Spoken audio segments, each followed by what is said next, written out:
Welcome everyone to some more of the Torchlight 2 guides. What you'll be looking at today is the berserker class, but before I inflate into deeper look in this class, I'll also give you some multiplayer guide. I'll try to be on point with the explanations, so that way you guys won't be bothered too much with the unnecessary things. And as a start, I'm gonna pick my berserker here, so once you log in you'll have the lobby displayed. With the top options on our side, you can choose more specifically which games you'll want to see. These options are usually for helping you out find creative games. If you're alone and you want to join someone else's game, I'd usually recommend you to select password protected on no and deselect the option which says near my level, so you can see all the games that are without password regardless of the level. On our bottom right side you have the option to create a game where others can join you. If you don't want players from all kind of levels joining your created game, that's fine. You can just place password and you'll be all good to go. Once this tab is open, you can also set the meeting level requirement. The reroll option is also here, which I think you should be all familiar with the respawning of the monsters, how many players should be in one room, and etc.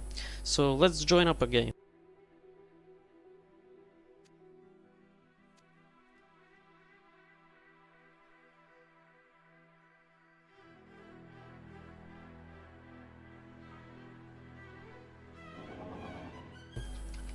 Once you enter, I think you guys should be aware of several things. On our top left corner you can see all the players that are in the created rooms. Clicking on their icon means you can trade, inspect, vote to kick the player out of the room, block them, add them to your friend list, or whisper to them. In order to trade or inspect, the person must be in your sight. You should also know that the item drop is individual based, meaning that everything that drops on the ground is only seen by you. No one else, just you. Teleports, on the other hand, are very handy when playing in the multiplayer. You can teleport directly to a person unless they're in a boss area. So here it is. Once you click on the teleport, you can see this green icon. The green icon means you can land right next to the person where they are right now. But a bit more to the right side of this icon, you'll see there open portals in case there is any, so you can just teleport directly to their open teleports. I think that's about it for the teleports, but I often meet people which are confused about the game difficulty selection when they're starting their character and they're going into multiplayer rooms. Right, about that. So on the moment you confirm your difficulty on your character and you go into the multiplayer tab and start your game from the beginning, you should know that you're entering a room already with selected difficulty. And the difficulty you've selected for yourself the first time you've created your character is referred for the single player only. So long story short, if you're going into multiplayer room, you should be aware of the game difficulty that you're about to enter. So those are the few tips you should know about the multiplayer. Now let's talk about the berserker. The berserker is the melee type of class that you'd want to have huge critical damage, attack speed, running speed, and usually dodges, but depends upon your choice. With full charge bar, the berserker gains 100 crit gains, so I'd usually say that strength is more suitable stat here because overall it gives you critical damage, but depending upon the variety in builds and the playstyles, you'd also like to give some small points to focus, which gives you execute chance, but also not to forget that includes mana, and maybe having some small points to vitality? It really depends. The skill tree in this class has Hunter, Tundra, and Shadow skills. The direction in which this class can go is by picking to deal area of effect damage or to be more focused on single player targets, which is great for melting down bosses. However, by opening up and looking around the skill tree, I'd say that once reaching level 42, players simply switch by spamming the wolf pack with your right click as a main spell. So note how fast your mana is gonna be fading away. Anyway, I'm gonna start naming some of the spells that have nice area of effect damage, and those are gonna be Eviscerate.